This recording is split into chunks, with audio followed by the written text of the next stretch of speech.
팀장님, 네, 네. 어제 제가 기억에 남는 거는 딱 두 가지였어요. 미중 무역 협상과 관련된 뭐 트럼프나 시진핑 관련 이야기는 일단 수면 아래로 가라앉고 뭐 유가라든가 다른 쪽에 대한 이야기에 반응을 할 것이다. 근데 오늘 보니까 정말 유가 관련해서는 우리 시장에서 반응이 좀 컸던 것으로 보이고 뭐 그 외의 얘기들에 보다 더 집중하고 있는 그런 상황이거든요. 어떤 흐름을 보였는지 다시 한번 좀 정리를 해주세요. 예. 일단 뭐 미중 무역 협상은 뭐 계속 수면 밑에서 계속 얘기는 하고 있는 상황이니까. 네. 일단 여기서 이제 쭉 올라가죠. 네. 우리나라 주식시장. 올라가는 이유는 그거였죠. 뭐 중국 외교부가 조만간에 협약을 할 거다.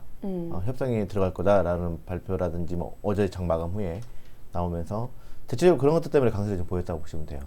네, 여기는 뭐였냐면 중국 경제지표 잘못 나오면서 툭툭 빠졌죠. 그랬는데 일단 뭐 중국 증시는 그 오전 끝나고 나서 쭉 끌어올라가고 있어요. 네네. 지금 현재 대체적으로 보면 2%, 네네. 2.64% 이렇게 심천이 2.64, 더 많이 오르네요. 예. 상해가 2% 이렇게 네. 올라가고 있고 이렇게 올라가고 있죠. 그러면 이제 뭐 그러고 있는데 중요한 거 나왔죠. 경제지표. 네.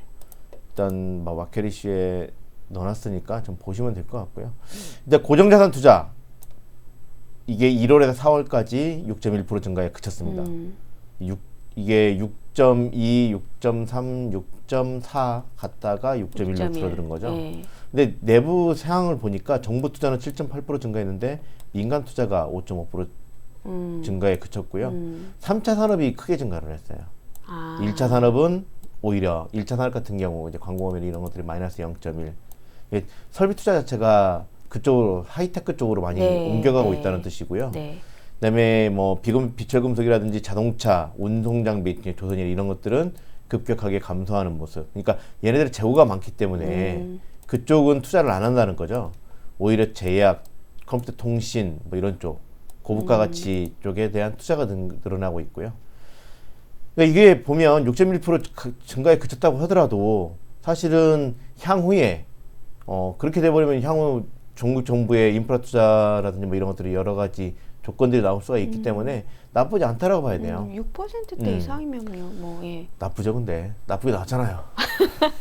아이고, 예, 그쵸? 팩트로는 나쁘진 않고 거기서 뭐 이렇게 이것저것 붙이면 네, 아예 안 이제 붙이겠습니다. 예. 산업생산도 보면 이게 지난달에 8.5%였어요. 네. 근데 이게 5.3에서 8.5%로 급격하게 증가를 했고 그게 다시 이제 줄어들었다고 봐야 되는데 이때 올라갈 때 뭐가 끌어올렸냐면 일부 이제 뭐 에너지라든지 뭐 이런 쪽에서 끌어올린 거라서 뭐 그 일시적인 뭐 흐름에 의해서 올랐다고 하더라고요. 네네. 그렇기 때문에 이걸 제외해 버리면 예상치를 좀 하회했기 때문에 좀 문제가 좀 있거든요. 근데 제조업 생산도 보면 5.3% 증가에 그쳤죠. 네네. 무역 협상과 관련돼서 마찰이 많다 보니까 이제 그렇다고 보시면 되는데 일단 문제는 하이테크 제조업 있잖아요. 하이테크 제조업이 11.2%나 급증을 합니다. 그러니까 중국이 원하는 걸 알겠네요. 중국이 계속 바뀌어가고 있는 거예요. 네네. 근데 거기다가 중국의 정부 대출 규제 완화라든지 은행의 유동성 공급이나 이런 거 감안하면 향후에 재차 증가세로 이어질 수 있다. 나쁘지 않죠. 네. 그러니까 지금 경제 지표가 좀 나쁘게 나오고 있는데 이거야 뭐 결국은 미국과 중국의 무역 협상이라든지 이런 수출 급감하고 뭐 이러면 당연하게 줄어들 수밖에 없는 거예요. 근데 세부 항목들을 보니까 이게 좀 이상해요. 그러니까 과거의 중국이 아니라는 거죠. 우리가 알고 있던 이게 1,000원짜리 만들고 뭐 100원짜리 만들고 이런 게 아니라 점차 고부가 가치 쪽으로 확산이 되고 실질적으로 중국의 지적재산권 특허권이 미국을 역전시킨 지는 오래됐어요. 네네네. 그것도 소식이 있었죠. 5G라든지 이런 쪽은 중국이 지금 현재 세계 선두로 올라서 있는 상황이고 그와 관련된 기술이나 이런 것들은 우리나라 사람들한테 중국제 하면은 뭐야 그러는데 이게 점차 바뀌어가고 있다는 거죠. 저 전자제품 중에서 보니까 괜찮은 거 많더라고요. 맞아요. 예, 그래서 많이 샀던 걸로 기억을 하는데. 소매 판매도 보면 근데 소매 판매가 좀 많이 감소했어요. 7.2%면 이거 상당히 좀 문제가 좀 있거든요. 이게 2003년도인가 4년도인가 이때 사스 있었잖아요. 그때 이후로 최저치예요. 정말 안 좋은 건데. 네, 그때 이후로 최저치예요. 이게 그러니까 사람들 입장에서는 야 이거 3월달 수치가 둔화되는 건 항상 있어왔던 사실이다. 왜냐면 3월달에 춘절 그것 때 소비를 많이 하고 그것 때문에 4월달에 감소하는 건 맞는데 이번에 왜 이렇게 많이 빠졌을까라고 해봤는데 보니까 세 종목 보니까 음료, 의약품, 화장품들은 계속 증가를 했고요. 통신장비나 담배나 뭐 이런 것들은 뭐 그대로 유지를 했고 통신장비 그런 거 스마트폰, 네네. 자동차가 감소해서 의류.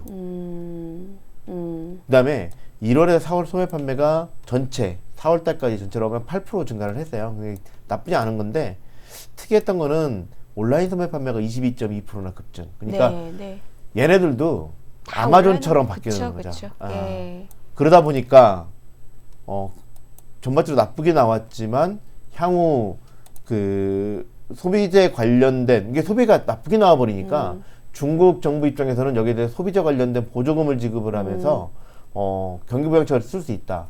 이런 내용들이 오늘 이제 오후 들어서 갑자기 나오기 시작합니다. 그러면서 지금 보면 얘네들 보면 상승하는 게 주류. 우리로 주면 오늘 뭐 우리나라도 그 관련된 종목들 많이 올랐잖아요. 주류 산업이 얘네들이 대부분 다 이게 산업 자체 지수가 5% 올랐으니까 상한가가 10%거든요. 그러니까 뭐 대부분 다 우리로 치면 상당수가 이제 상한가 간 거죠. 거기다가 뭐 식품, 재지, 세라믹 뭐 이런 것들, 그다음에 뭐 테마적으로 보면 명품, 그다음에 이제 수소 에너지, 수소 연료, 오늘 뭐 이런 찔다이아도 얘기가 되던데 예. 이런 쪽들이 4% 넘게 급등을 했고요. 대체적으로 보면 또 뭐 식품, 농업, 뭐 음식료, 농업 뭐 이런 것들, 그다음에 뭐 보면 식품 같은 것들, 식품 산업, 대중교통, 석유화학 뭐 이런 것들. 거의 소비주네요, 소비주. 그렇죠. 예. 그러니까 오늘 중국 증시를 끌어올리는 게 결국은 그 정부 경제 지표가 나쁘게 나오니까 그 최근 들어서 중국 경제 지표가 나쁘게 나오면 경기부양책에 대한 기대감 때문에 올라가고 경제 지표가 좋게 나오면 이거 다 경기부양책을 좀 축소하는 거 아니냐 하면서 매물이 나왔던 사례들이 최근 들어서의 흐름이었잖아요. 그러다 보니까 거기에 반응을 했다고 보시면 돼요. 자, 이 말은 우리나라 주식시장하고는 관련이 없어요. 그러다 보니까 우리나라 주식시장은 상대적으로 상승폭이 움직임이 없어요. 오히려 그 경기 이렇게 되면 산업 생산이 둔화돼 버리니까 우리나라 향후 대중국 수출이 둔화될 수밖에 없는. 그러면 이제 우리나라 대형주들이나 이런 쪽에 부담을 가질 수밖에 없죠. 그래서 이제 매물이 나온 거죠. 그러니까 약간의 차이가 있었어요, 여러분들. 예, 이 점을 꼭 보셔야 되겠. 상대적으로 왜 우리는 이렇게밖에 못 올랐지?라고 말씀인데 종목별로는 좀 유사성이 있긴 했었지만 중국과 우리가 이렇게 다른 모습을 보였다라는 점을 잘 정리를 해주셨네요.